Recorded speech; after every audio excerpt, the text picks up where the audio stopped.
ए जी सुनिए, राहुल का टिफिन दे आइए उसके ऑफिस में। राहुल की माँ बोली, क्या राहुल आज साथ में टिफिन लेकर नहीं गया? आज उसके ऑफिस में मीटिंग थी बॉस के साथ सवेरे सवेरे, इसलिए बिना टिफिन के ही वो चला गया। ठीक है, मैं दे आता हूँ।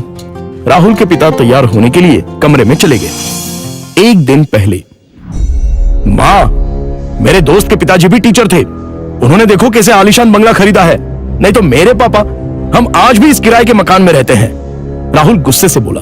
राहुल तुम्हें पता नहीं शायद, पर तुम्हारे पापा घर में सबसे बड़े थे, इसलिए 2 बहन और 2 भाइयों की शादी उन्हें ही करनी थी, और साथ में तुम्हारी पढ़ाई का खर्चा, और तुम्हारी बड़ी बहन की शादी भी तो थी। किसने किया ये सब? क्या फायदा इन सब का? उनके भाई बहन अब बंगले में रहते हैं। कभी उन्होंने सोचा है कि अपना भाई किराए के मकान में रहता है तो उसके लिए एक छोटा सा घर खरीद के दे दे?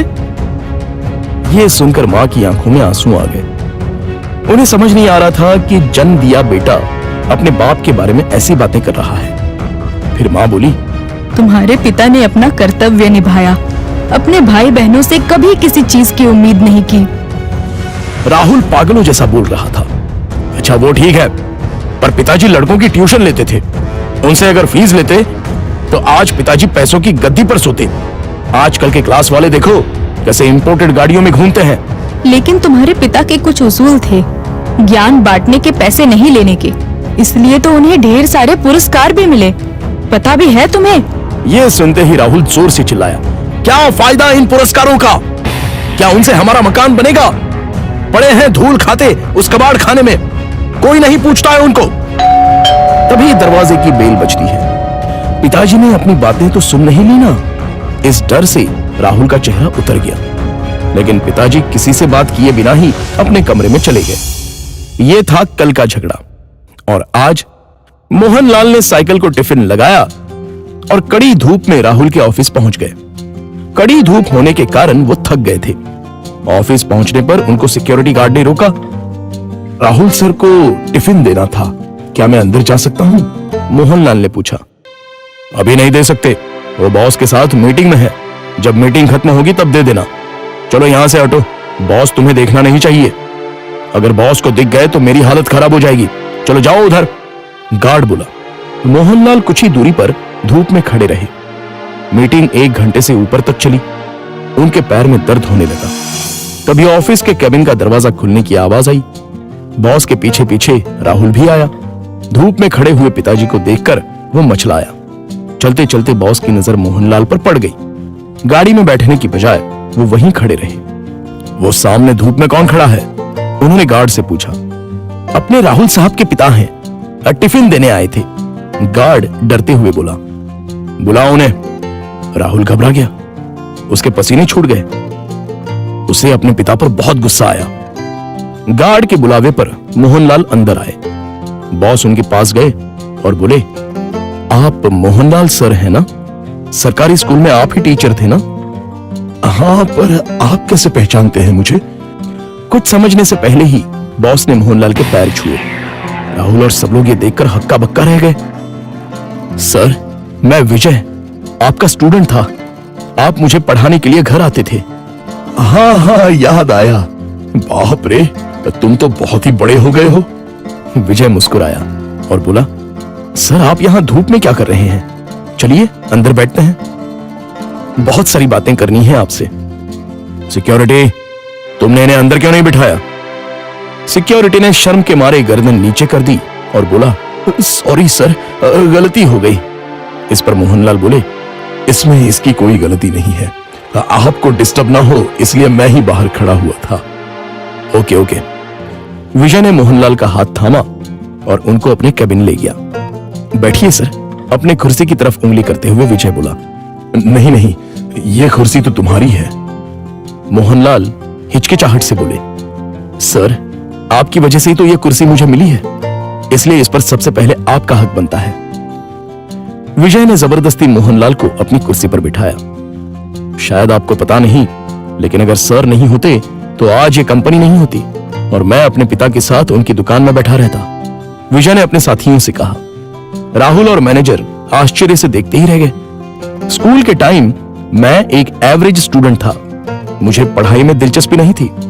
मार्क्स कमा रहे थे, इसलिए मेरी माँ मुझे सर के पास उनके घर ले गई और ट्यूशन लेने के लिए कहा। पर सर के घर पर जगह नहीं थी, इसलिए वो हमारे घर आकर मुझे पढ़ाने लगे। लेकिन सर ने कभी फीस नहीं ली। सर के पढ़ाने के तरीके से फिर धीरे धीरे मुझे पढ़ाई में रुचि आने लगी और मैंने 10वीं में दूसरा नंबर लाया। ये देखकर तो मैं हवा में उड़ने लगा। My goodness! पर सर ने कभी आपसे फीस नहीं ली? मैनेजर ने पूछा। मैं मां के साथ मिठाई लेके सर के घर गया।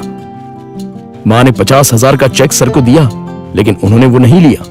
तब सर ने एक बात कही थी जो आज भी मुझे याद है। सर ने कहा था, मैंने कुछ नहीं किया, आपका बेटा ही होशियार था। मैंने सिर्फ उसे रास्ता दिखाया है और मैं ज्ञान बेचता नहीं हूं, दान करता हूं। फिर मैंने 12th करने के बाद MS किया और अमेरिका जाकर पढ़ाई की और वापस आने के बाद ये कंपनी स्टार्ट की। एक पत्थर को सर ने हीरा बना दिया। सर, आपको सच में दिल से प्रणाम। मोहनलाल की आंखों में आंसू आ गए। यह सच में कमाल की बात है। बाहर दुनिया में पढ़ाई का बाजार चल रहा है और इन्होंने बिना फीस लिए पढ़ाया। मान गए सर आपको। ऐसे लोग उसूल के पक्के होते हैं। इन्हें पैसों की और पुरस्कार की भी चाह नहीं थी। इन्हें तो बस अपने स्टूडेंट का भला हो, यही दिन रात सोचते थे। सही कहा सर आपने। ऐसे लोग तो दुनिया में बहुत ही कम होते हैं। सर, क्या आज आप उसी किराए के मकान में रह रहे हो? मोहनलाल की जगह राहुल ने ही जवाब दिया। हाँ सर, उसी किराए के मकान में रहते हैं। आज मैं अपने सर को गुरु दक्षिणा दूंगा। इस शहर में मेरे कुछ फ्लैट्स हैं, उसमें से एक फ्लैट मैं आपके नाम कर रहा हूं, विजय ने कहा। क्या? मोहनलाल और राहुल एक ही साथ बोले। इतनी बड़ी गुरु दक्षिणा मुझे नहीं चाहिए। मोहनलाल बोले, सर प्लीज ना मत कहिए। काम के चक्कर में मैं अपनी गुरु दक्षिणा देना भूल गया था। बहुत बहुत शुक्रिया सर। शुक्रिया मुझे नहीं, अपने पिता को कहो और मुझसे एक वादा करो कि तुम अपने पिता के अंतिम सांस तक उनके साथ रहोगे। हाँ सर, मैं वादा करता हूं। राहुल इमोशनल हो गया और उसकी आंखों से आंसू आ गए। तो दोस्तों, आपसे गुजारिश है कि कभी भी अपने पिता से यह मत पूछिए कि उन्होंने आपके लिए क्या किया और क्या कमाया है। जो कुछ कमाना है वो अपने दम पे कमाओ। उन्होंने हमें जो पढ़ाई और संस्कार दिए हैं वही आपको कमाने में मदद करेंगे। धन्यवाद। एक बार की बात है, एक गांव में हरिया नाम का एक मूची उसके बेटे मोहन के साथ रहता था। हरिया बहुत ही मेहनती था। उसके पत्नी का एक बीमारी के चलते देहांत हो गया था। अब घर और उसके बेटे मोहन की परवरिश की सारी जिम्मेदारी अकेले हरिया पर आ चुकी थी। हरिया अपने बेटे मोहन की अच्छी परवरिश के लिए रात दिन मेहनत करता। हरिया के पड़ोस में एक बूढ़ी औरत अकेली रहती थी।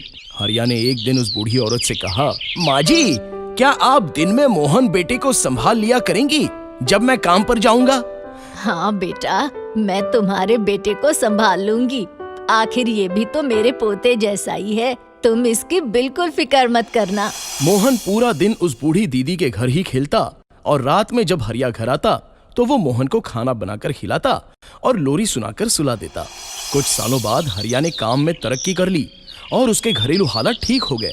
मोहन भी अब पढ़ लिख कर बड़ा हो चुका था और गांव के एक सेठ के यहाँ हिसाब किताब का काम देखने लगा। अब तो मोहन बड़ा हो चुका है और ठीक ठाक कमाने भी लगा है।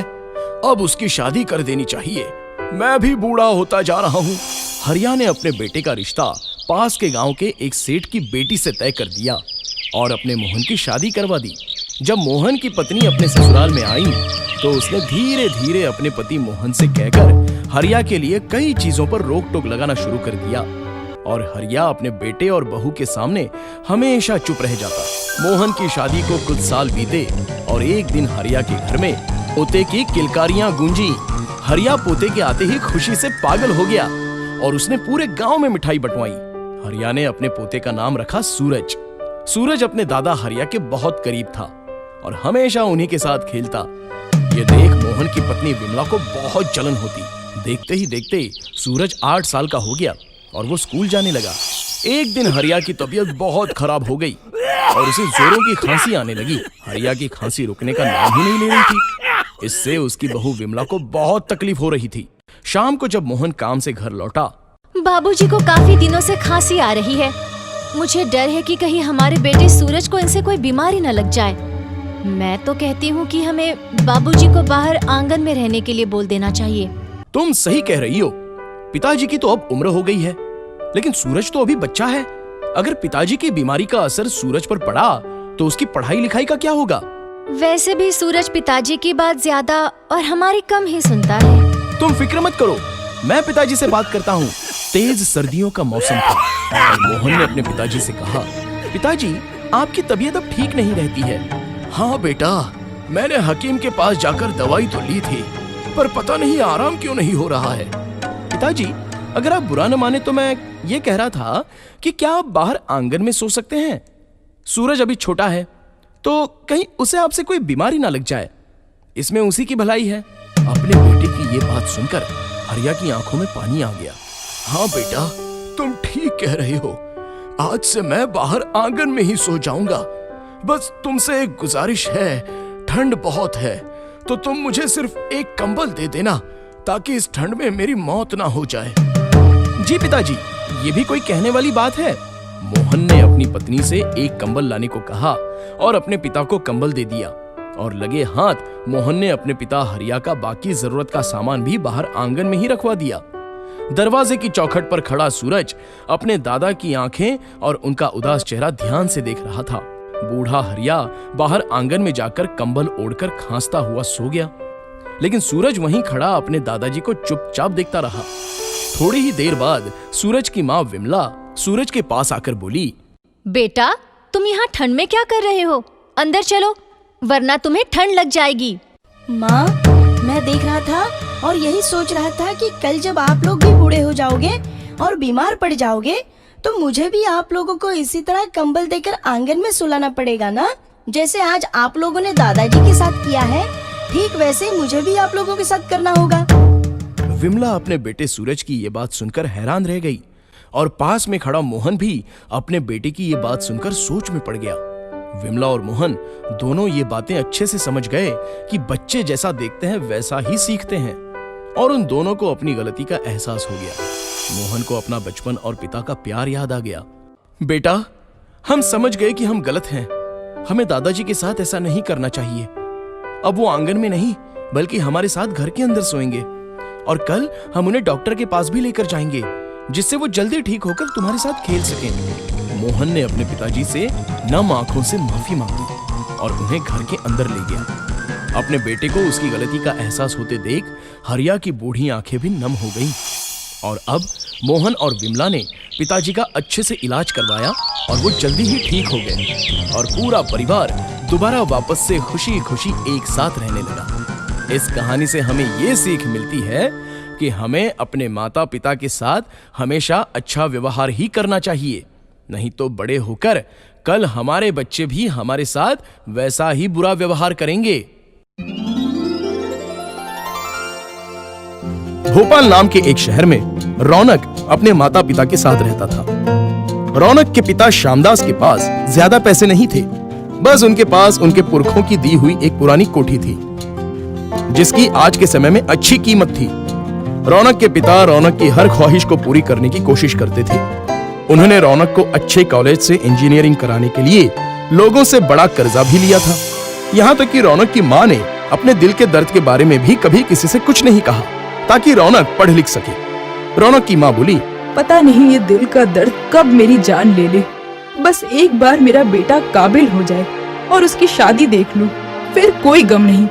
रौनक मन लगाकर इंजीनियरिंग की पढ़ाई कर रहा था। उसका एक ही सपना था कि वो इंडिया के बाहर विदेश में नौकरी करने जाए और अपने मन मुताबिक जिंदगी जिए। इसी बीच रौनक कॉलेज में दिशा नाम की एक लड़की से प्यार करता था और दिशा भी रौनक को पसंद करती थी। गुजरते समय के साथ ही रौनक की पढ़ाई पूरी हो गई और उसने विदेश में नौकरी के लिए अप्लाई करना शुरू कर दिया। कई इंटरव्यूज देने के बाद आखिर रौनक की विदेश में नौकरी लग ही गई। उसे अमेरिका से एक बड़ी सॉफ्टवेयर कंपनी से ऑफर आ गया। इस बात से रौनक बहुत ही खुश था। रौनक की खुशी देखकर रौनक के माँ बाप भी बहुत खुश थे। बस उन्हें इसी बात का दुख था कि उनके बुढ़ापे का एक लौता सहारा अब उनसे दूर हो जाएगा। सही मौका देखकर रौनक ने अपने माता पिता से अपनी गर्लफ्रेंड दिशा से शादी करने की बात की और थोड़े ही समय में दिशा की शादी भी हो गई। थोड़े दिनों में ही रौनक को नौकरी ज्वाइन करने के लिए अमेरिका जाना था और रौनक अपने माँ बाप को अकेला छोड़ दिशा के साथ अमेरिका चला गया। कई दिन गुजर गए। रौनक की माँ की तबीयत भी खराब रहने लगी थी। वो हमेशा फोन पर अपने बेटे को इंडिया आने के लिए कहती। माँ बोलती, बेटा तुझे गए साल भर बीत गया है, इसी बीच एक बार घर आ जा तो मैं तुझे और बहू को देख लूं। बेटा तो यही कहीं नौकरी क्यों नहीं कर लेता? तो रौनक बोला, माँ ये अमेरिका है, यहाँ से मुझे जल्दी छुट्टी नहीं मिलेगी और वैसे भी मेरे आने पर मेरे काम का बहुत नुकसान होगा और बेकार का खर्चा। अच्छा माँ अभी मैं फोन रखता हूँ। और फोन कट जाता है। रौनक की माँ बहुत ही उदास हो गई। अपने बेटे के प्यार में उसकी आंखों में आंसू आ गए। दिशा ने कहा, तुम्हारी माँ अक्सर इंडिया आने की रट लगाई रहती हैं। उनसे हमारा सुख देखा नहीं जाता। कुछ दिन बात ना करो तो उनकी भी अकल ठिकाने आ जाएगी। और फिर कई दिनों तक दोबारा रौनक का कोई फोन नहीं आया। इसी बीच रौनक की माँ के दिल में जोरों का दर्द उठा। वो अपने आखिरी समय में अपने बेटे को देखना चाहती थी और उससे अपने दिल की बात करना चाहती थी। रौनक के पिताजी बार बार रौनक को फोन करते थे पर रौनक का फोन नहीं लगा और दिशा ने जानबूझकर बाबूजी का फोन नहीं उठाया।